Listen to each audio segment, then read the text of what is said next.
All right, well, we always like to bring you the latest news from the White House to you. Joining me now to talk about the passing of the one big, beautiful bill in the early hours of this morning is White House Deputy Press Secretary Anna Kelly. Anna, really good to have you join us again. Appreciate your time. Big day at the White House. The bill gets passed. It's moving on.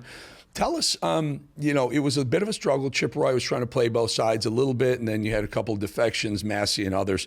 What are your thoughts? What are the president's thoughts on the, let's get his general feeling after the bill has passed, at least the House? Well, the president and this entire White House is incredibly excited about the passage of one big, beautiful bill. Look, this is finally, after decades, really, of fiscal insanity, restoring fiscal sanity to the federal government. We have $1.6 trillion in savings in this bill. That's the largest deficit reduction in 30 years. This is great news for American taxpayers and restoring accountability to federal tax dollars that have continued on with wasteful spending for far too long. Before we get too far into it, and I want to get into it a little bit, put that full screen up, guys, again, the vote. And this is where it kind of got a little chippy for you folks, if I might say so. So 214 Republicans voted yes, 2 no, Massey and one other, and 3 did not vote. That 5 total gave you 1 disparate, 215, 214. Again, Connolly from Virginia passed away 2 days ago, which allowed it to be a 215, 214, or we might still be going at this, right?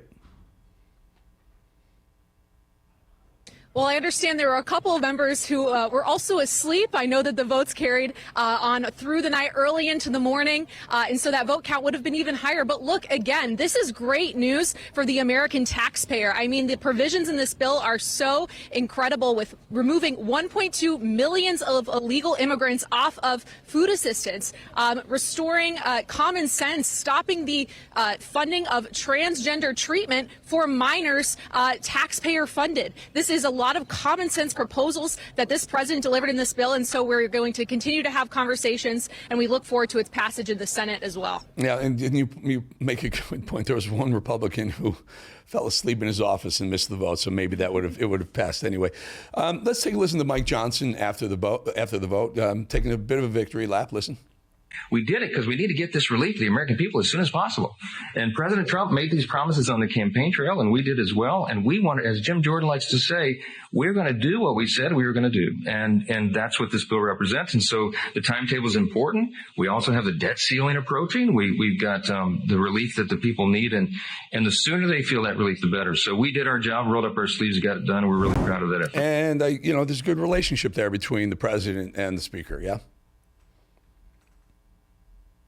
Yeah, the president has an outstanding relationship with Speaker Johnson. Of course, the speaker was here in the White House yesterday with some of the members of Congress who are also, needed further conversations on this bill. But look, the president has great relationships on Capitol Hill. That is how he was able to, as you said, the debt ceiling, able to pass that continuing resolution previously that kept the government open and paved the way for this one big, beautiful bill. And the speaker is exactly right. This represents this president delivering on his key campaign promises, securing the border. This funds all of the border protections that we need to guard the homeland of this country, passing the largest tax cut for families in history. That includes campaign promises like no tax on tips. So this is this president delivering on his campaign promises. I think that Republicans in the House knew that, because as we know, the president is the only one in this country who is elected by a majority of this country. And that is what he did when he received a resounding mandate from Americans all across the country in November. And so, again, we are extremely excited about the passage of this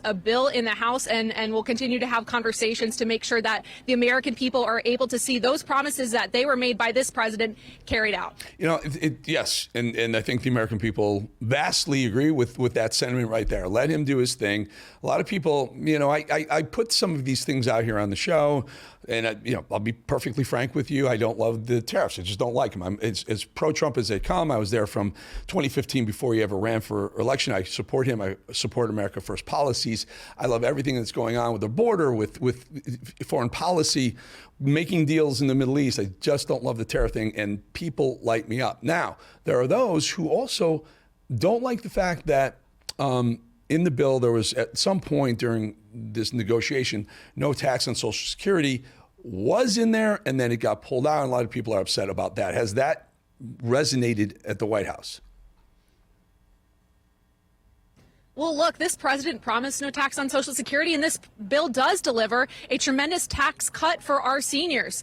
This president has always looked out for our seniors. They were a key part of his victory, and so that's why he was very focused on ensuring that our seniors had the tax relief that they deserve reflected in this bill. And look, again, this bill also delivers the largest tax cut for all Americans in American history. So we are extremely proud of the work of this president. And again, he is the deal maker in chief, and that is why he was able to get this bill over the finish line and deliver on these key campaign promises. Yeah, and the interesting part of this thing is they got it done so they can, the House members can, go to their states and get their 3 weeks off that they're so jonesing to get immediately. They're going to probably on their way out of town already, heads over to the Senate. The Senate said they're going to take it up, mark it up, do the things they need to do with it to make sure, and they're going to stay. The Senate, I believe, has said they're going to stay to make sure this thing gets to the president's desk as soon as possible, which is good news. We want we want those tax cuts and the lower drug prices. I think people are not realizing how much relief to every single American lower drug prices will be.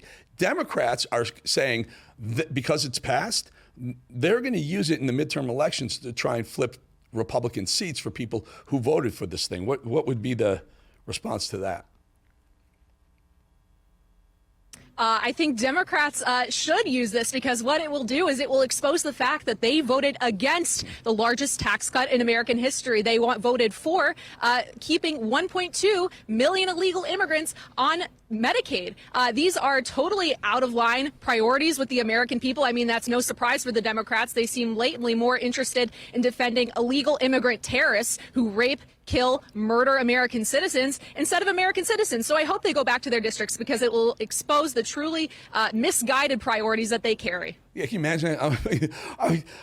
I voted for raising your taxes, keeping your drug prices high and going higher, and opening the border. And oh, by the way, bringing a bunch of criminal thugs back into the country. Okay, good job. We'll take that seat as a Republican seat flip. By the way, Anna Kelly, folks, is a White House Deputy Press Secretary. We've had a few of you and your colleagues on. You guys are doing an outstanding job. What a great comms department that Stephen Chung and Caroline Levitt have put together. Anna, thank you for your time. Appreciate your time. Thank you.